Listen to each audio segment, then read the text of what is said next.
ವೀಕ್ಷಕರೇ, ಜಿಟಿವಿ ಕನ್ನಡ ವಾಹಿನಿಗೆ ಸ್ವಾಗತ. ನಾನು ವಿಜಯಲಕ್ಷ್ಮಿ ಮೆಟ್ಗಾರ್. ಇಂದು ರಾಜ್ಯ ವಿಧಾನಸಭಾ ಚುನಾವಣೆಯ ಫಲಿತಾಂಶದ ಹಿನ್ನೆಲೆಯಲ್ಲಿ ಜಿಲ್ಲೆಯ 8 ಮತಕ್ಷೇತ್ರಗಳ ಸದ್ಯದ ಮಾಹಿತಿ. ವಿಜಯಪುರ ನಗರ ಮತಕ್ಷೇತ್ರದ 8ನೇ ಸುತ್ತಿನಲ್ಲಿ ಬಿಜೆಪಿ ಅಭ್ಯರ್ಥಿ ಬಸನಗೌಡ ಪಾಟೀಲ್ 18,769 ಮತಗಳ ಮುನ್ನಡೆಯನ್ನ ಸಾಧಿಸಿದ್ದಾರೆ. ಇನ್ನು ಬಬಲೇಶ್ವರ ಮತಕ್ಷೇತ್ರದ 10ನೇ ಸುತ್ತಿನಲ್ಲಿ ಕಾಂಗ್ರೆಸ್ ಅಭ್ಯರ್ಥಿ ಎಂಬಿ ಪಾಟೀಲ್ 18,284 ಮತಗಳ ಮುನ್ನಡೆಯನ್ನ ಸಾಧಿಸಿದ್ದಾರೆ. ನಾಗಠಾಣ ಮತಕ್ಷೇತ್ರದ 5ನೇ ಸುತ್ತಿನಲ್ಲಿ ಬಿಜೆಪಿ ಅಭ್ಯರ್ಥಿ ಗೋಪಾಲ್ ಕಾರಜೋಳ್ 2,266 ಮತಗಳ ಮುನ್ನಡೆಯನ್ನ ಸಾಧಿಸ್ತಾ ಇದ್ದಾರೆ.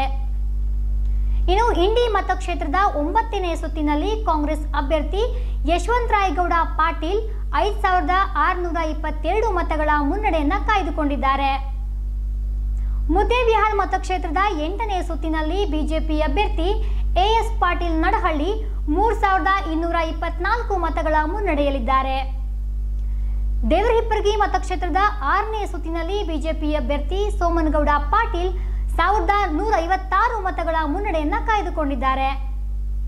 ಇನ್ನು ಸಿಂದಗಿ ಮತಕ್ಷೇತ್ರದ 5ನೇ ಸುತ್ತಿನಲ್ಲಿ ಜೆಡಿಎಸ್ ಅಭ್ಯರ್ಥಿ ಎಂಸಿ ಮನಗೊಳಿ 1,773 ಮತಗಳ ಮುನ್ನಡೆಯನ್ನ ಸಾಧಿಸಿದ್ದಾರೆ. ಇದಿಷ್ಟು ಈ ಹೊತ್ತಿನ ಸುದ್ದಿ. ಮತ್ತಷ್ಟು ಸುದ್ದಿಗಾಗಿ ನೋಡ್ತಾ ಇರಿ ಜಿ ಕನ್ನಡ ವಾಹಿನಿ. ಜಿ ಅಂದ್ರೆ ಜೀನಿಯಸ್.